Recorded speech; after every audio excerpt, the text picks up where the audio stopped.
Je voudrais vous souhaiter la bienvenue. La bienvenue pour être les témoins privilégiés de la naissance de ce creuset ce 7 février 2025. Le CUATAP, entendez, creuset d'unité d'action des syndicats des travailleurs de l'administration publique. Je voudrais vous dire félicitations aussi pour avoir épousé la philosophie de Thomas Sankara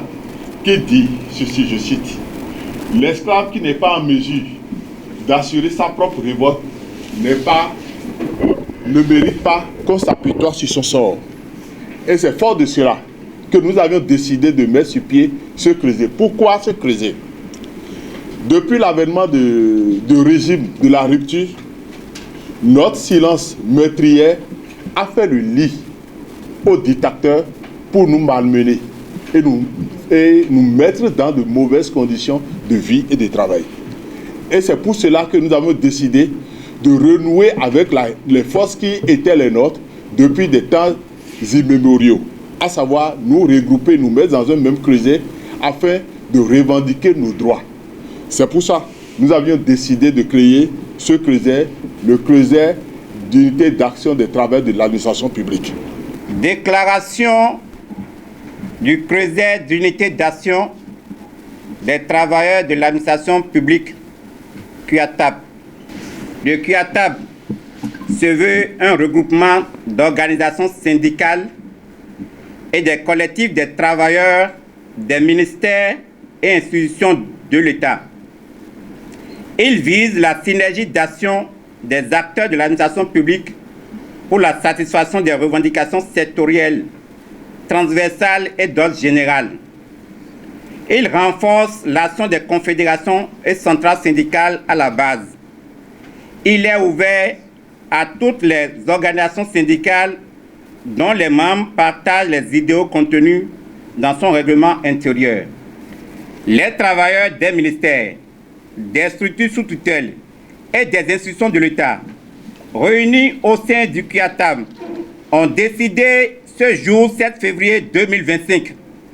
de faire cette sortie médiatique placée sous le thème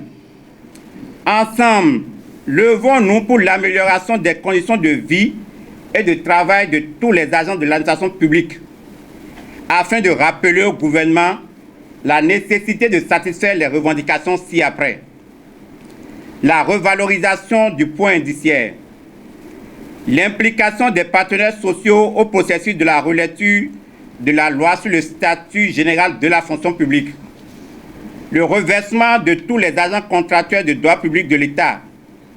ayant totalisé 10 ans dans la fonction publique en fonctionnaire de l'État, l'actualisation sans délai des cadres organiques et l'élaboration des plans de formation au profit des ministères et institutions de l'État, le rétablissement de la liste d'aptitude au profit des agents de l'État, la relecture de tous les statuts particuliers et l'élaboration des statuts particuliers des corps de l'administration scolaire, la régularisation de la situation administrative des agents ayant fait des formations hors plan, l'organisation dans les meilleurs délais des concours professionnels au profit des travailleurs de l'administration publique, la modification des tests dans le but de permettre aux agents contractuels de droit public de l'État de prendre part au concours professionnel, le reversement des aspirants au métier d'enseignant et des agents sur financement communautaire du ministère de la Santé en agents contractuels de droit public de l'État, le paiement des sur-salaires aux conventionnés, aux fonds propres des services publics et sans condition aux agents des collectivités territoriales, le recrutement dans la fonction publique des aides-soignants formés à l'école de formation médico-sociale de Parakou, la révision à la hausse des frais des allocations familiales au profit des agents de l'État, l'instauration annuelle des visites médicales au profit des agents de l'État, la prise en charge sanitaire des agents admis à la retraite sous le régime de la Caisse nationale de sécurité sociale, l'arrêt des retenues sur pension aux agents contractuels de droit public de l'État retraités de la CNSS à qui la loi impose la retraite à 55 ans pour la catégorie DCE et 58 ans pour la catégorie B, contrairement au Code de sécurité sociale en République du Bénin qui impose 60 ans pour toutes les catégories. L'uniformité des agents de la fonction publique en un seul statut de fonctionnaire pour arrêter la précarisation. La relative sans délai de la Convention collective générale. Le CUATAP invite tous les travailleurs des ministères et institutions de l'État,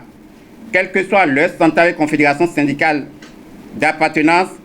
à se tenir prêts et mobilisés pour se battre pour la satisfaction de leurs légitimes revendications. Il invite le gouvernement à faire de la satisfaction des revendications des travailleurs une priorité absolue pour un climat social de fait de règne apaisé. Fait à Cotonou le 7 février 2025, la coordination du CUATAP. Je vous remercie.